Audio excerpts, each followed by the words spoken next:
It began with a silence that no royal aide could explain.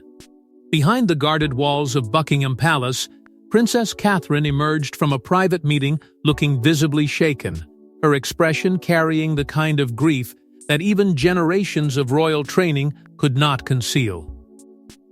Within hours, whispers spread through palace corridors that King Charles's condition had taken a devastating turn. What insiders first dismissed as exaggerated concern soon evolved into something far darker. Because this time, the palace wasn't denying anything at all. Before we go deeper into what this really means for the royal family, make sure to subscribe so you don't miss a single update. Reports suggest Catherine had been called into an emergency meeting with senior royal advisors after concerns around King Charles's health reached a point that could no longer be handled through routine palace briefings. It was not described as a normal update, nor a simple family discussion. It carried the weight of something urgent, something carefully controlled, something the monarchy was not ready for the public to see. Medical specialists were reportedly brought into London with unusual discretion, and those familiar with the palace mood claimed the king had appeared weaker than ever behind closed doors, forcing senior officials to quietly pause conversations about future engagements, public appearances, and ceremonial duties. For William, the pressure was immediate and brutal. Insiders whisper that he left Clarence House late that night visibly distressed, not merely as a son fearing for his father, but as the heir suddenly facing the unbearable reality of what might soon fall onto his shoulders. Catherine, meanwhile, was said to be carrying the emotional burden with the same quiet discipline that has defined her public life. Yet even she could not fully hide the strain. Her appearance afterward ignited speculation, because her composure seemed changed. Controlled, yes. Dignified, yes. But beneath it was something heavier, an unspoken warning that the royal family had crossed into dangerous new territory. Palace aides were reportedly told to limit internal chatter, delay unnecessary communications, and avoid giving even the smallest confirmation to the press. That silence only made the rumors louder. Media insiders began suggesting that something had felt wrong for weeks, that the usual rhythm of the monarchy had shifted, and that behind the polished statements, preparations were already beginning for what comes next. Not panic, not public alarm, but quiet movement, careful planning. The kind of planning a palace begins only when it fears history is approaching the door. And at the center of it all stood Catherine, carrying an update that seemed to shake even the strongest walls of the crown. But the heartbreaking update Catherine carried was not simply about illness, it was about the final wishes of a king desperately trying to protect the crown before time ran out. For months, the world saw carefully staged smiles, measured waves, and reassuring palace statements. But behind the towering gates of Clarence House, a very different reality was reportedly unfolding. Those closest to the monarch began noticing alarming changes: fatigue, isolation, and meetings abruptly cancelled without explanation. And according to whispers now emerging from within royal circles, even King Charles himself may have realized the institution he waited a lifetime to lead was slipping beyond his control. In public, everything was carefully shaped to look steady. Every appearance was treated like proof that the crown remained firm, that the king was still standing, still working, still carrying the burden history had placed upon him. But insiders suggest the palace mood had grown heavier with each passing week. Engagements were shortened. Briefings were adjusted. Decisions that once moved quickly through royal offices reportedly began slowing down, as if every signature, every meeting, every announcement now depended on the king's strength at that exact hour. Behind that controlled image, Charles was said to be spending longer periods away from the noise, surrounded by advisors who understood the pressure but could not remove it. The tragedy was sharp because this was the throne he had waited decades to inherit. Yet now, at the very moment he was meant to define his reign, time appeared to be turning against him. Reports suggest even loyal courtiers began speaking in lower voices, not only about treatment and recovery, but about continuity, responsibility, and the awful question no monarchy ever wants to ask too soon. Queen Camilla, according to palace whispers, became increasingly protective of access to the king, shielding him from unnecessary pressure and controlling the circle around him. To some, this looked like devotion. To others, it raised questions about influence at a moment when every private conversation mattered. Meanwhile, William and Catherine quietly took on more weight, not with loud declarations, but through duty.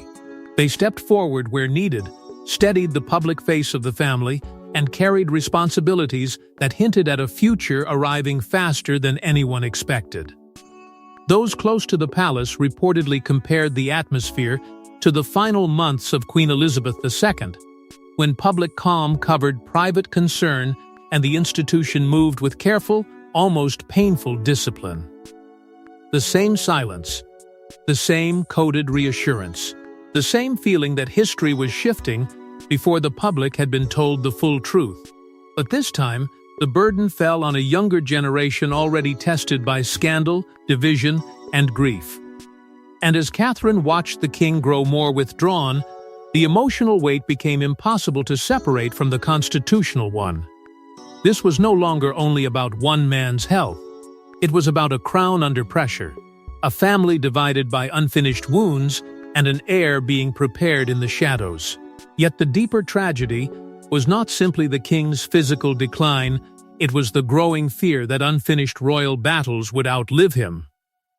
The moment Princess Catherine finally stepped forward, royal watchers noticed something unprecedented. Her composure remained intact, but the warmth was gone, replaced by the unmistakable weight of someone carrying painful knowledge she could no longer fully hide.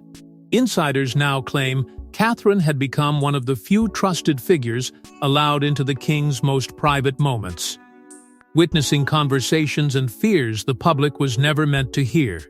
Reports suggest Catherine had been spending longer, quieter periods with King Charles as concern around his condition deepened behind palace walls. What began as formal family support reportedly became something far more personal, almost sacred. Their bond, once defined by respect and duty, was said to have strengthened under the pressure of crisis. Charles, weakened by illness and surrounded by uncertainty, allegedly found in Catherine a calm presence the palace desperately needed. She was not there to command. She was not there to interfere. She was there to listen, and in a monarchy built on silence, that made her role more powerful than anyone expected. According to royal whispers, the king began confiding fears that went beyond his own health. He worried about the future of the institution, about William's burden, about Prince George growing up beneath the shadow of destiny, and about whether the family divisions left unresolved would become even more dangerous after him. Catherine reportedly absorbed those fears with quiet discipline, knowing that every private conversation carried the weight of history. But that discipline came at a cost. She still had public duties to perform, children to protect, and a husband facing pressures that no heir can ever fully escape. William, insiders claim, began relying on Catherine more heavily as the atmosphere grew darker, not because he lacked strength, but because the storm around him was becoming too large for one person to carry alone. Catherine became the still point in the crisis, the one-figure palace staff reportedly described as holding the family together when emotions threatened to break through the polished surface. Yet even the strongest composure can crack. Observers noticed subtle changes, a quieter manner, a more careful tone. Moments where her usual warmth seemed replaced by something guarded and deeply burdened. That change fed growing speculation that Catherine knew far more than official statements suggested. Every carefully chosen word, every restrained appearance, every glimpse of emotion was examined for hidden meaning. And perhaps that was the cruelest part. She was expected to reassure the nation while quietly carrying the possibility that the monarchy was approaching one of its most painful turning points. For Catherine, success and suffering had become inseparable. The more trusted she became inside the royal circle, the heavier the secrets she had to bear. And as the king's private fears pressed closer to the surface, Catherine's role shifted from supportive daughter-in-law to silent guardian of a future still too fragile to name. But as Catherine tried to steady the family, another crisis was quietly forming behind the scenes, one tied directly to the future of the throne itself. As King Charles weakened, the fragile balance inside the monarchy reportedly began to fracture. Behind closed doors, factions emerged, loyalties hardened, and old rivalries resurfaced with dangerous intensity. What had once been private disagreements now carried enormous constitutional consequences. Because according to multiple royal insiders, the question was no longer whether change was coming, but who would control the crown when it did. William, already carrying the burden of heirship, reportedly began stepping further into responsibilities that once belonged only to the reigning monarch. Not through public declarations, not through dramatic announcements, but through quiet authority. Decisions that needed steadiness began flowing toward him. Advisors sought his view. Courtiers watched his movements, and in that silence, the palace seemed to acknowledge what no statement could say openly: the next era was no longer distant. It was pressing against the walls. But with that shift came division. Senior courtiers were reportedly split over how quickly transition planning should advance, how much should be prepared, and who should be allowed influence over the king's final decisions. Queen Camilla, according to persistent palace whispers, was determined to maintain her place at the center of access, loyalty, and emotional power. To her supporters, this was protection. To critics, it looked like a struggle to remain essential while the institution slowly turned toward William and Catherine.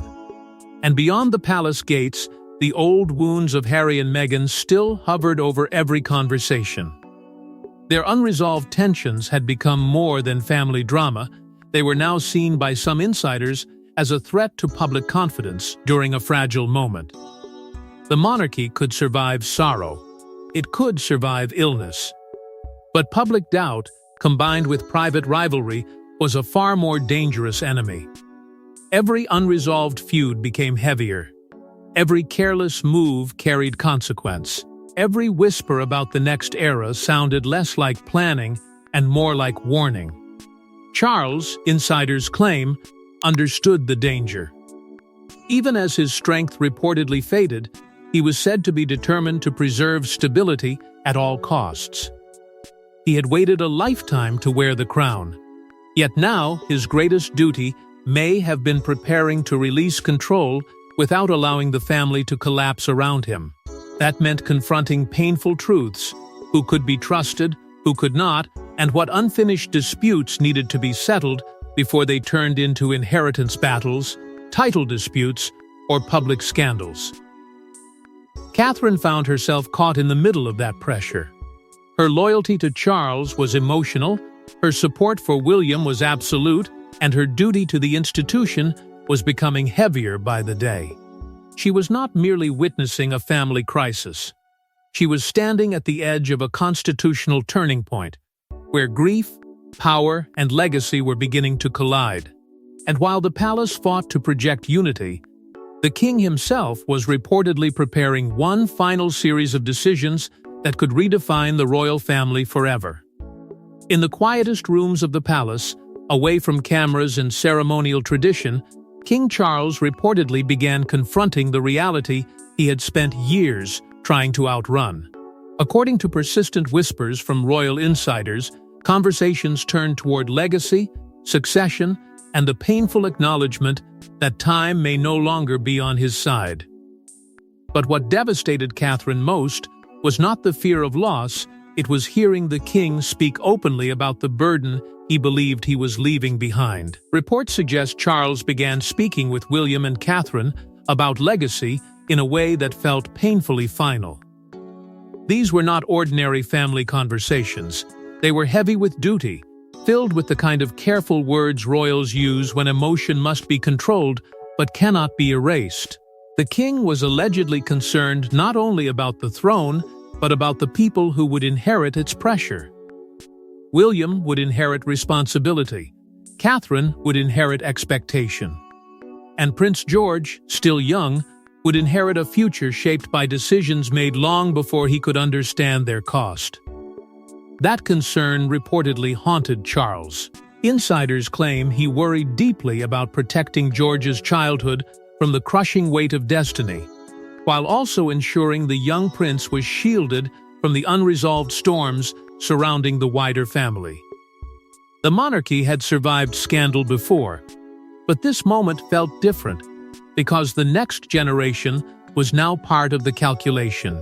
Every feud, every title dispute, every public attack could one day land at George's feet.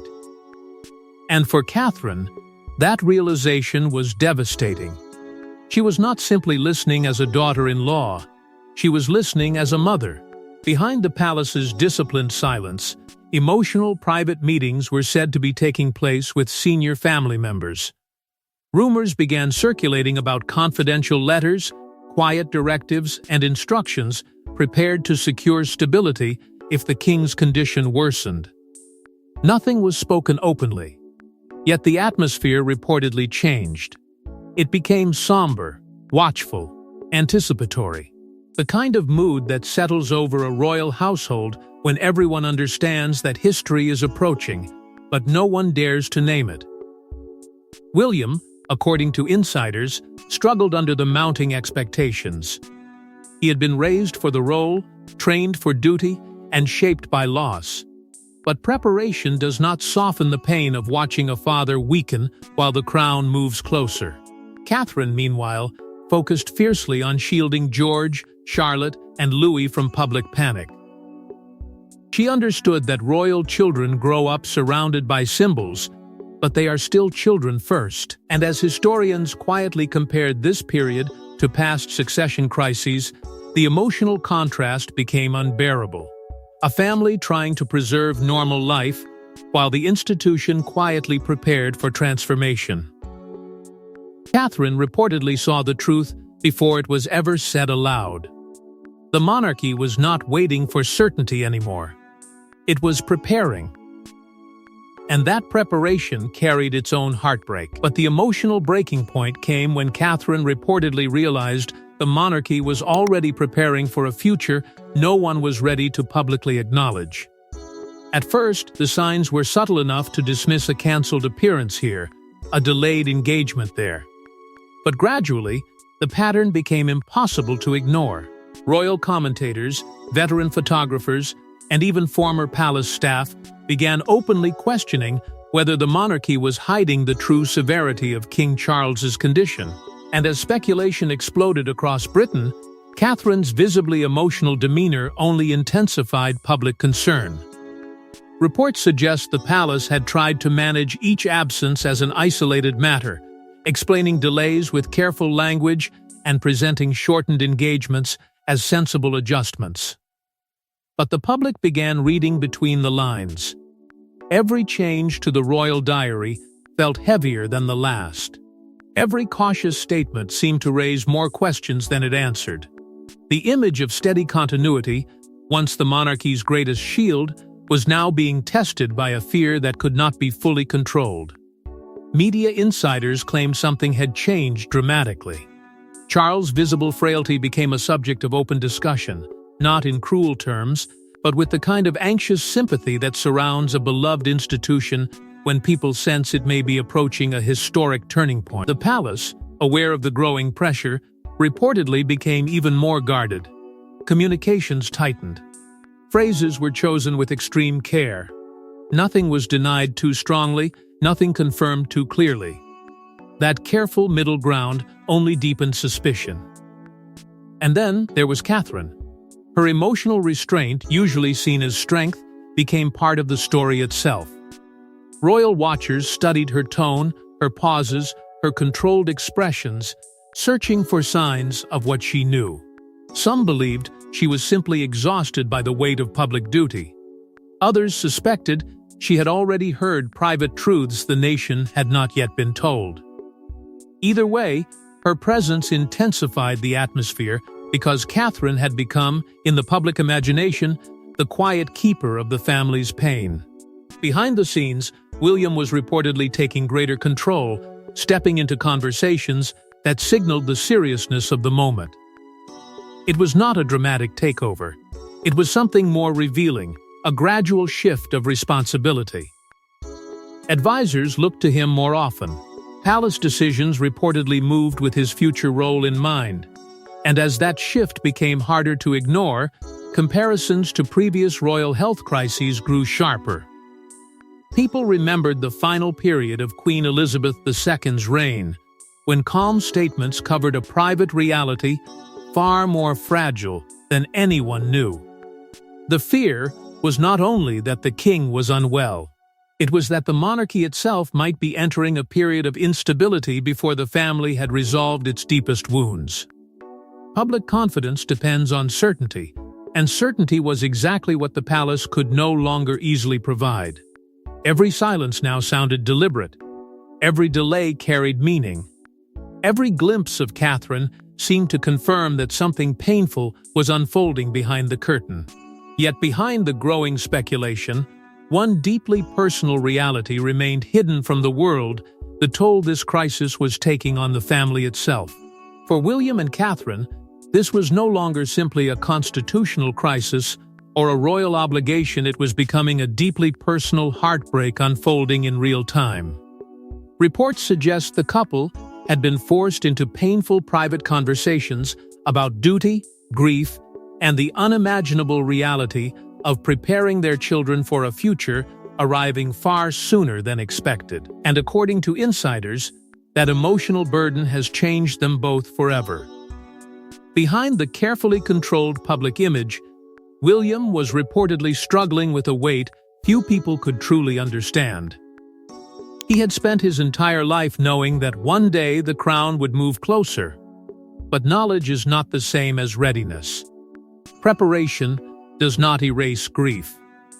Training does not silence fear. And according to palace whispers, the hardest part was not the responsibility itself, but the speed at which it seemed to be approaching.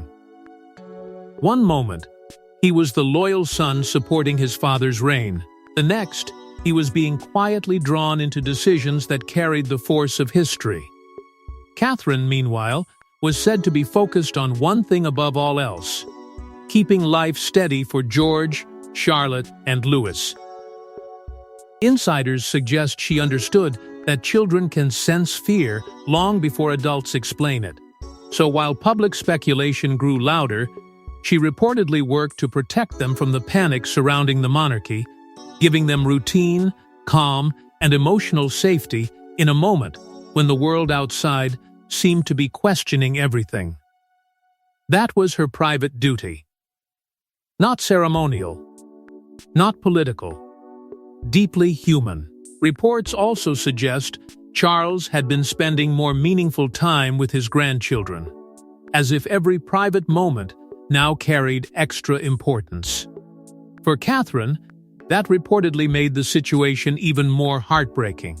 She was watching a grandfather hold close the children who represent the monarchy's future, while knowing that the same future was becoming heavier with each passing day. The contrast was painful. Family tenderness on one side, royal destiny on the other.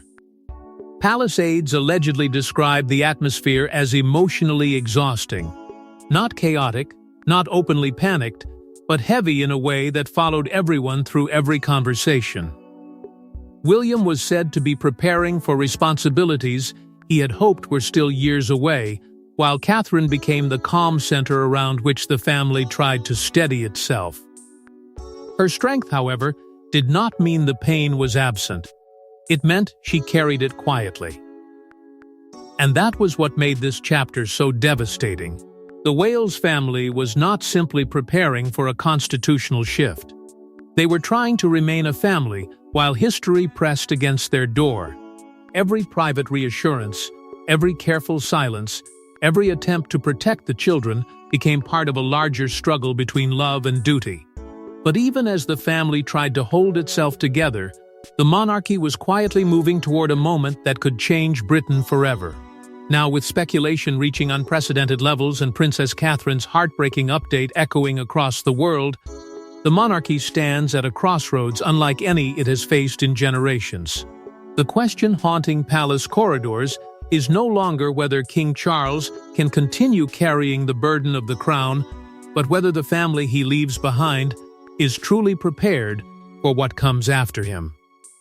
Reports suggest the House of Windsor has entered one of its most uncertain modern chapters, where every private decision now feels tied to history. The palace may still speak in calm language, but behind that calm lies a deeper tension. A family preparing for change while trying not to frighten the nation. Charles' legacy has reportedly become central to every conversation, every instruction, and every quiet act of planning. The king who waited so long for the throne now faces the possibility that his final duty may be securing the crown for those who must carry it after him. And that is where William and Catherine stand, not simply as the Prince and Princess of Wales, but as the future face of stability in a monarchy surrounded by grief, doubt, and unresolved division. Public sympathy for them continues to grow because people sense the pressure closing in.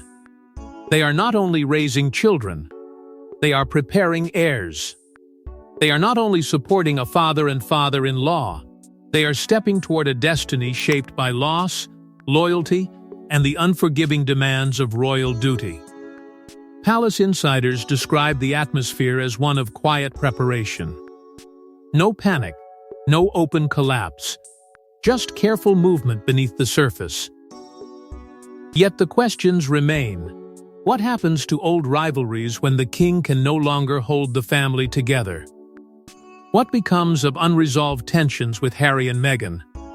How will Camilla's role be defined if William's era arrives sooner than expected? These are not ordinary family matters anymore. They are shadows over the institution itself. Britain, too, is being forced to confront the possibility of transition. For many, Charles's reign still feels new, still unfinished, still tied to the memory of Queen Elizabeth's long final chapter. And that makes the emotional weight even heavier.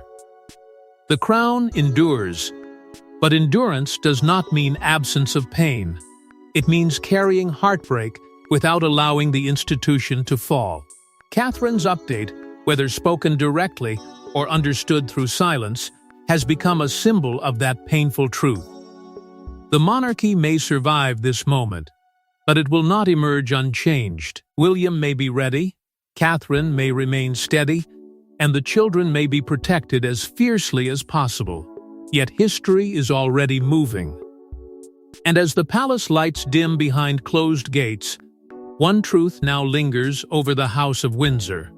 The final days of a king may ultimately define the future of the monarchy itself. Thanks for watching.